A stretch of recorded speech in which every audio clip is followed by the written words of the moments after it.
Hello everyone and welcome back to Leilani of Barbados University. We have just received a thesis submission from one of our students here, Vanity Fair. We are going to mark this thesis together. There are 12 categories, and the closer each category is to the reality, we will give a higher mark, and the closer to puff-piecery it is, we will give a lower mark.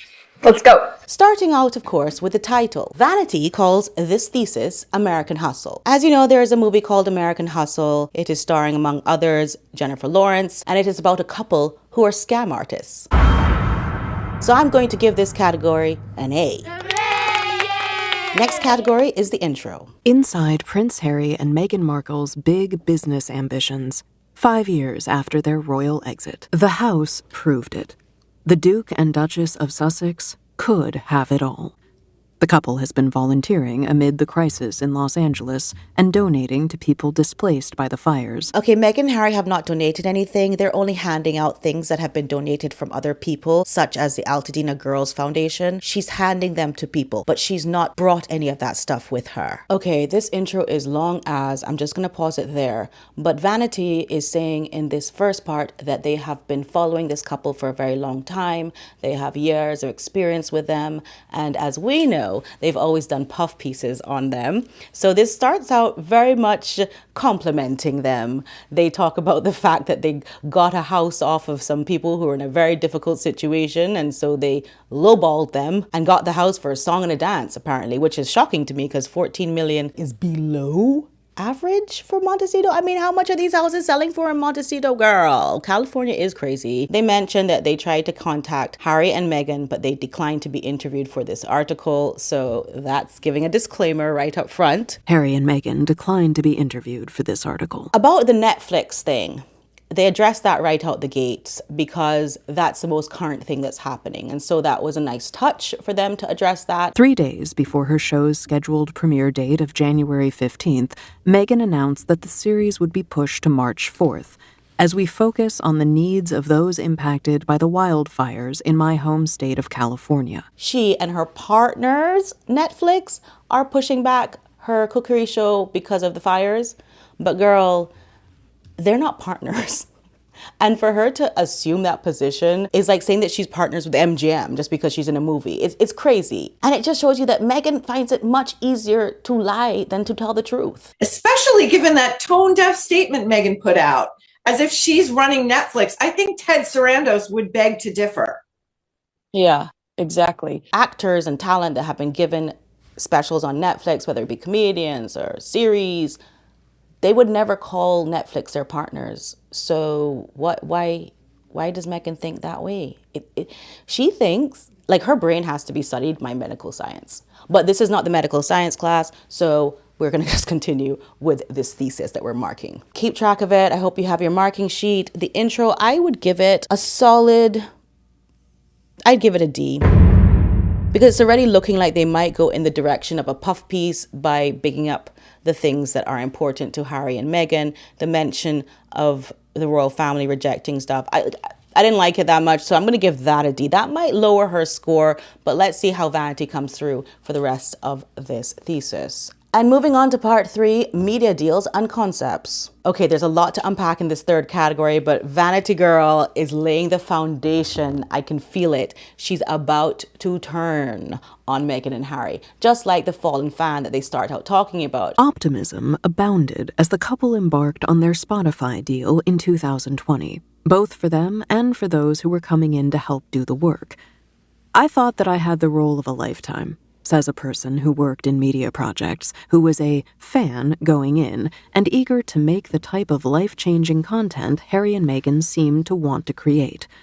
I thought I was going to be besties with Meghan and Harry, and we were going to, run around the world saving people. As one former Spotify employee put it, the thing you're escaping is the reason you're compelling. In other words, if Harry and Meghan were not willing to slam the royal family and talk about how they had to run from there and get freedom flight and all of that and how terrible it was, then they weren't interesting to anyone. Breathless reports of a $20 million Penguin Random House contract, Spare, and the $100 million partnership with Netflix, Harry and Meghan. According to a representative for Netflix, We don't disclose our financial deals with talent, but I can confirm to you on the record that the $100 million figure is not correct. Hold on, girl, hold on. That is a big deal. Oh my goodness. We have been saying this 100 million, 100 million, 100 million. What is she doing for the 100 million? Have they taken back the 100 million? Apparently, it wasn't 100 million. That's a bombshell. I see that Vanity is starting to build. She's starting to build up to a high grade by giving the reality of the situation and doing very good research at this point, I must say. But does that mean that it could be more than 100 million or less than 100 million? Put down in the comments if you think it was more or less than 100 million that they received. It seems like when Meghan was spoken to, she was very deceptive, very snarky. On the August 2022 cover of The Cut Meghan did to promote her first and only Spotify podcast, Archetypes, she said, "I'm like so excited to talk. And it's like I'm not finding my voice. I've had my voice for a long time, but being able to use it." When repeatedly asked by the interviewer what she wanted to say with her newly free voice, Meghan demurred. "I have a lot to say until I don't. Do you like that?" Do you like that? I didn't. She thinks she's cute, and it's not cute. Why are you playing in people's time? People are working. Sometimes, as they say, the silent part is still part of the song, she said, noting, "I've never had to sign anything that restricts me from talking. I can talk about my whole experience and make a choice not to." So she's kind of teasing them like, I might say some crazy stuff. One of the people who spoke with VF for this story says they signed a non-disclosure agreement to be employed by Harry and Meghan. Now, the point about Harry and his ideas, I'm glad they put that in the same vein because Harry was supposed to be part of these projects and these contracts, but he was not interested. And when he was not interested, he was just not interesting, is what they're saying. They really couldn't find anything about him that he liked except polo. He gave these grandiose ideas like that he wanted to interview Putin and Zuckerberg and Trump. And he wanted to ask them why they are sociopaths. It was that their experiences made them into sociopaths. Or so Harry envisioned. The person who worked closely with the couple on audio projects recalls Harry saying, "I have very bad childhood trauma. Obviously. My mother was essentially murdered. What is it about me that didn't make me one of these bad guys?" So, I mean, you want to ask Putin why Putin is a sociopath, and you, Harry, are luckily not. So, Harry, do you like the taste of poison? Okay, so basically they realize that he is impossible to work with. A booking challenge. Which is what they're calling it here. Speaking of these grandiose ideas that Harry had, now I fully understand what Simmons was talking about. On his self-titled podcast, Bill Simmons described his own experience working with the Sussexes at Spotify. "The fucking grifters. That's the podcast we should have launched with them," Simmons said. "I have got to get drunk one night and tell the story of the Zoom I had with Harry to try and help him with a podcast idea. It's one of my best stories. Fuck them, the grifters." That's because when he spoke to Harry, Harry was like, yes, I'll be interviewing Putin. Thank you. Make that happen for me. But of course, he would have said it in a much more mannerly way because one thing they could say about him is that he has good manners. A person who worked on an event during Harry's book tour says he has the greatest manners I've ever seen. Hands down. Like, I can't believe his knees are as supple as they are. He was getting up and down any time somebody walked into a room. He was unfailingly kind and friendly to everyone. Anyway, I will give this category, media, deals, and concepts, I'm going to give it a C. I don't want to get too excited, but I think Miss Fair is setting the foundation to go in. That's what I'm getting the vibe of. And I've graded so many theses in my life, so let's carry on, shall we? The next category is archetypes and bullying. That source says the idea for archetypes came from another employee, not Meghan. What? Bro, what are you talking about, man? Did you hear that? Sorry, I have to pause it. Did you just hear that? She did not even come up with the idea of archetypes. Miss Executive Producer. This is a whole entire fraud. I was such a fraud. I really thought Archetypes was her idea. It's a dangerous person, who can just come out here and be like, this is my whole heart and soul. And it's not even her, like she didn't even have an idea.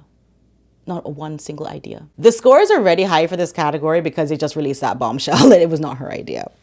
On any of the intellectual property. Wait. That source says the idea for Archetypes came from another employee, not Meghan, though the employee didn't own any of the intellectual property. Wait, though the employee didn't even own any of the... This is illegal. I hope her salary is very high then, that employee that came up with the idea. I hope her salary is sky high. So the archetypes and bullying thing is a really big segment, but I think it is probably, so far, the segment that has most emotionally affected me. Archwell was supposed to manage the Spotify deal, but they took so long in getting the production together that Spotify had to use a separate studio that they own called Gimlet to produce Archetypes. Virtually the entire Gimlet team would be laid off in the year following Archetypes' release, but employees blame mismanagement at Spotify rather than any individual project. Now, they said it was very complicated. Archetypes was complicated as a podcast concept. You had to explain what the archetype was, then why the woman embodied it, but also how it wasn't true about her. Every episode was like, this is my friend who has been called that archetype, but is not that archetype. Because Meghan is not a good host and doesn't know what she's doing, she's not a good interviewer, she was ending up making all these women look like they are that stereotype. They are that bitch. They are that crazy woman. And that is what I found when I reviewed the show. It was very complicated and it would have taken a very seasoned interviewer to pull it off. The assumption was, Meghan's going to be on the phone with the Pope tomorrow. Another thing that they didn't expect to run into was that Meghan had no contacts. She had no network. She couldn't get her own guests. They had to get them all for her. And that is something I was going to say about Harry. I think Harry realized that Meghan's not famous. People don't really know her. And the ones that do know her don't like her. So I think that was part of his disinterest in the whole thing, was like, I don't want to get involved. I don't want to get scrutinized. Polo anyone? We get another insight about the money. Though the Spotify contract has widely been reported as worth $20 million, two sources told VF such deals are generally not paid out in lump sums. In other words, the couple would not likely have received the full amount without meeting benchmarks beyond making one 12-episode season of a podcast. Spotify does not comment on deal terms. Really, I want to know if it was really 20 million, but they haven't answered that either. So just like Netflix, we're not going to get an answer about how much money she made. And I think that it's embarrassing for these two entities at this time to really say that they gave her any kind of money. And now this segment goes into the bullying bit, which I really...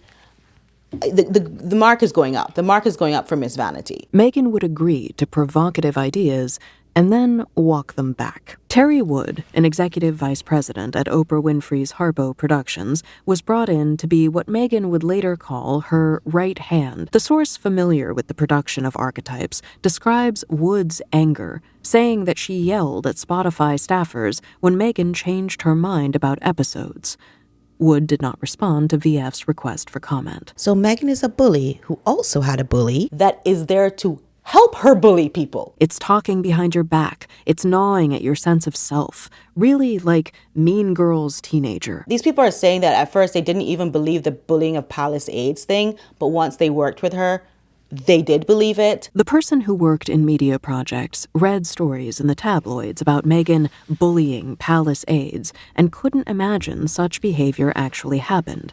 After working with her, though, this person realized, oh, any given Tuesday this happened. A person who interacted with her professionally says, you can be yelled at even if somebody doesn't raise their voice. It's funny that people don't differentiate between the energy of being yelled at and literally somebody screaming at you. What is she doing to these people? Like, I want to know, man. She's like a street fighter or something, but she wants to be on the streets on camera being a volunteer and a humanitarian. No, she needs to be on the streets fighting. That's what she needs to do. That's the kind of person she is. Round 2. Fight.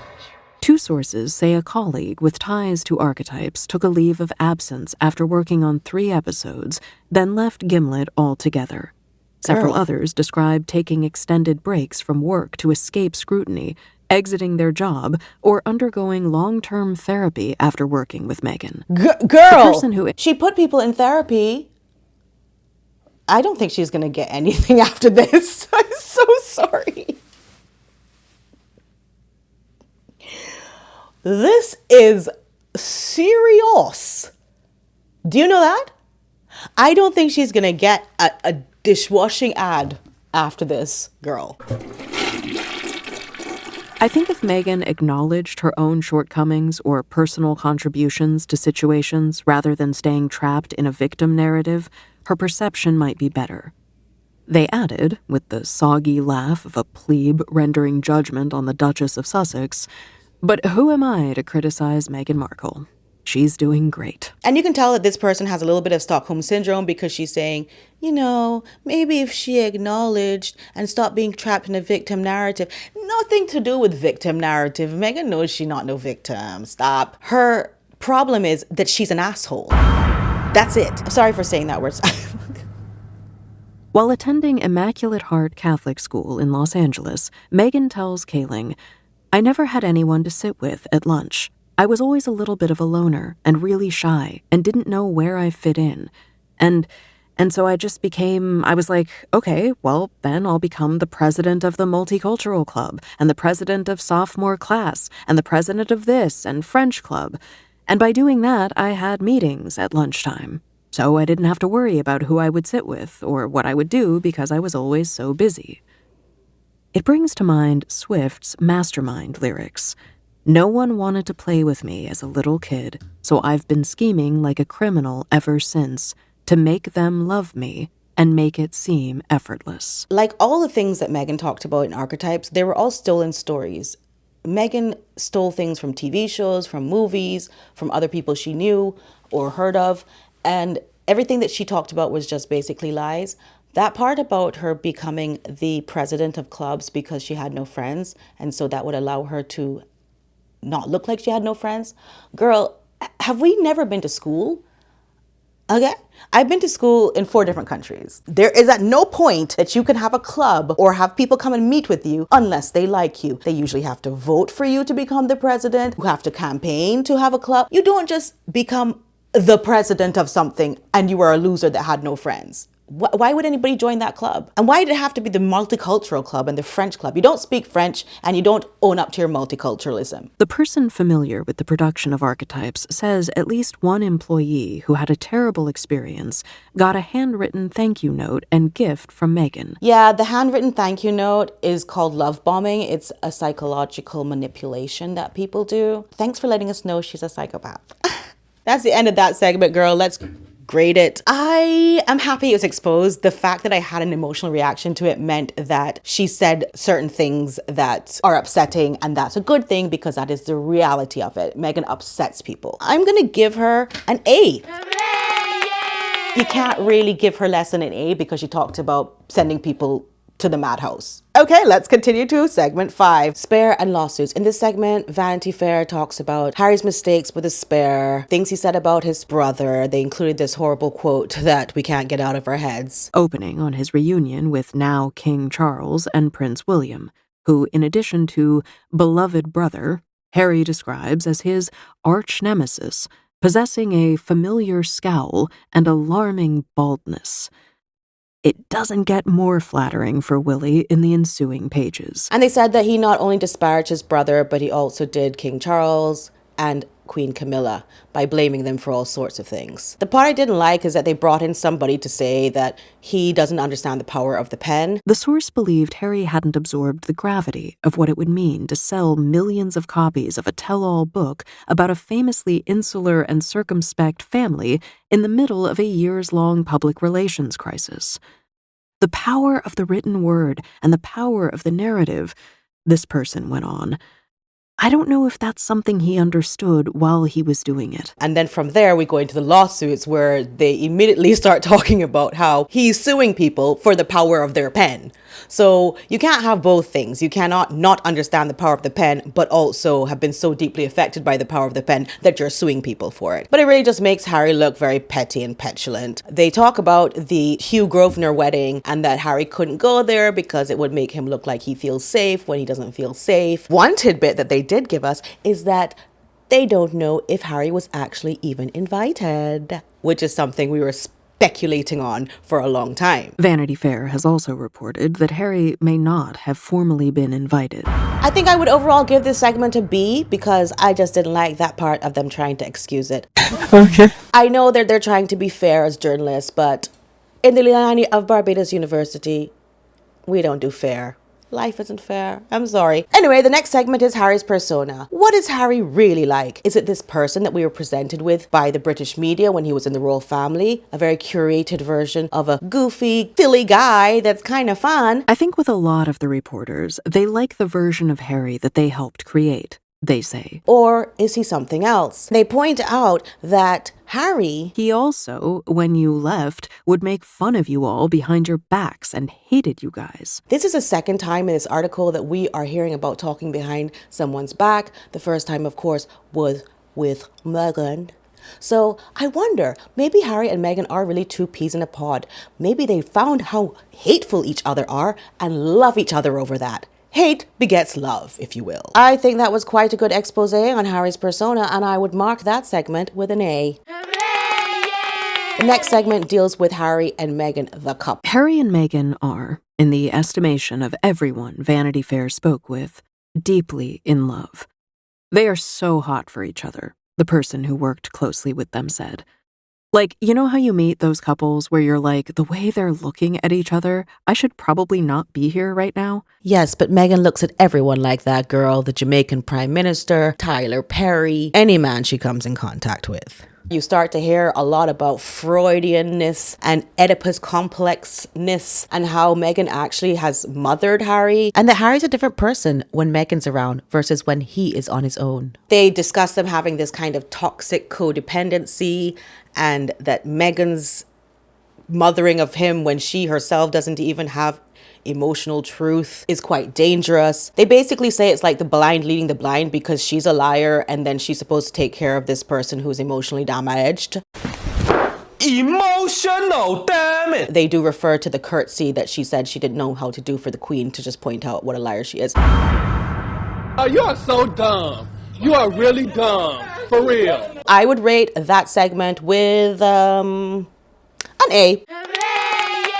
Yeah, it's pretty close to reality to say that they're toxic and psychotic.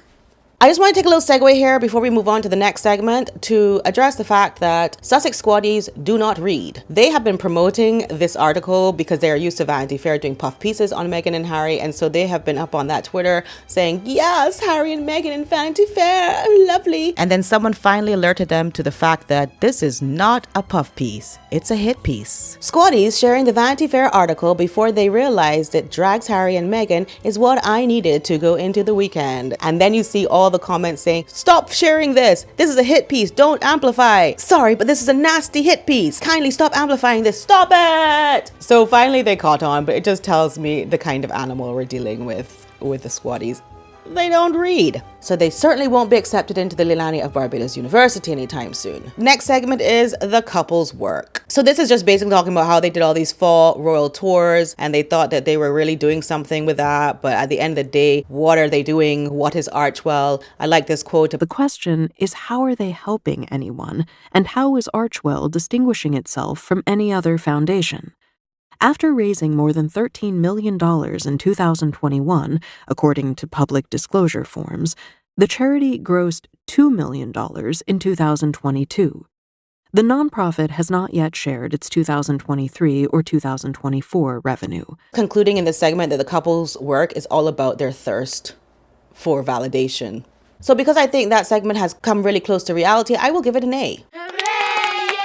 The next segment is called Black Studies. They got a black scholar to come up here and run their mouths about a bunch of foolishness, once again referring back to the mockumentary Harry and Meghan, being sucked in by that and believing all the lies and all the foolishness. This person, who has obviously never worked for a damn thing in their lives, thinks that Meghan deserves an empire of her own. The source, who is also a person of color, defends Meghan's right to want a piece of the empire for herself.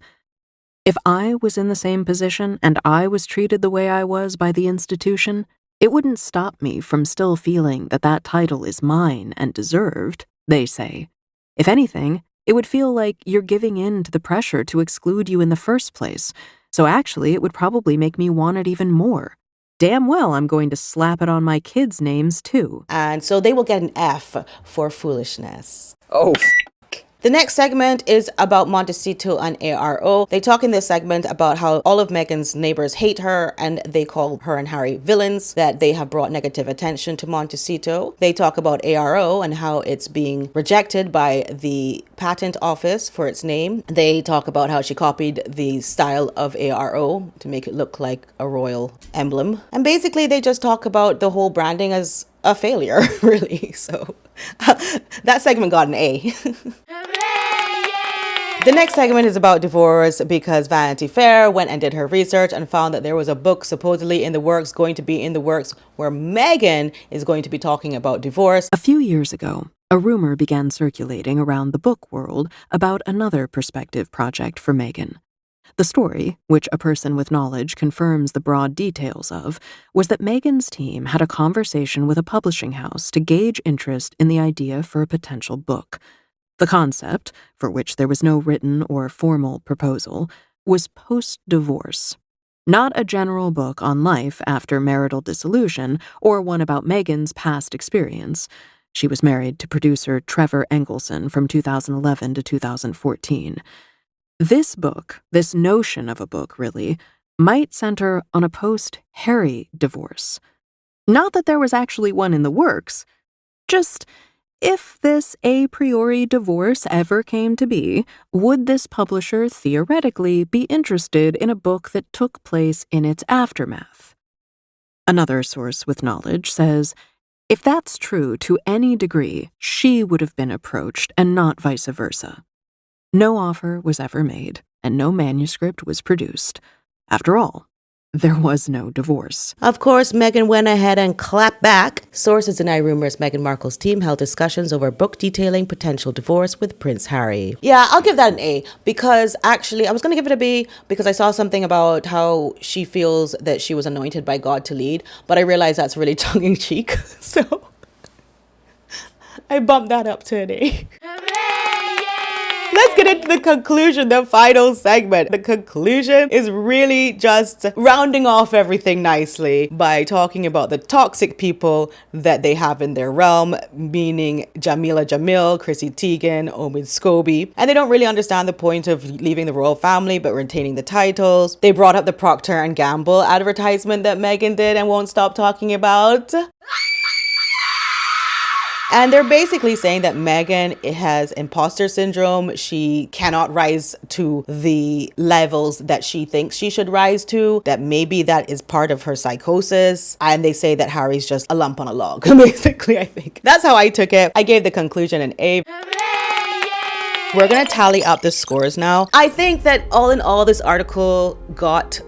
thesis got a B mark, and that's really good for Vanity Fair to make such a big about turn when it deals with Meghan and Harry. I think a B is a pretty good mark. They came very close to reality as compared to their past publications on the dastardly duo. But why did they even bother to do this? Well, there are 3 reasons why they could have bothered to do this. One of the reasons might be because whoever was supporting or paying Vanity Fair in the past, whether it be WME, whether it be Oprah Girl, or whether it be Meghan and Harry themselves, the money might have just dried up, or the power that those people had might have just dried up. And so they decided, let's speak about something that we want to speak about. Because this has been research done over a very long period of time. You can tell that even when Vanity Fair was making these articles and puff pieces about Harry and Meghan, they were probably at the same time talking to these Spotify employees as they were in a mental institution, or they were talking to the Netflix employees.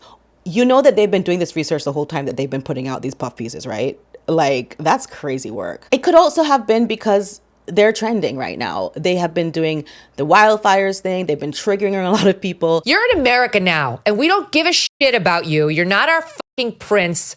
You'll never be king. We hate your wife. Stay at home in your $29 million mansion, all right? Maybe this was just a time to roll with it. I mean, hashtag FO Meghan and Harry is literally trending right now. So that could have been a reason why. Or 3, that they personally offended someone at Vanity Fair. There have been rumors that somebody heard that Meghan called somebody up in there racist over the Vanity Fair article Wild About Harry, equating her to some kind of wild animal / monkey. And people were like, oh, gloves off now. They've just simply done too much. Anyway, whatever it is, tell me down in the comments what you think. Tell me the mark that you would give this thesis down in the comments. And don't forget to subscribe, press the bell notifications, and please like the video. It really helps this algorithm. Thank you. Love you. Bye. Love you. Love you.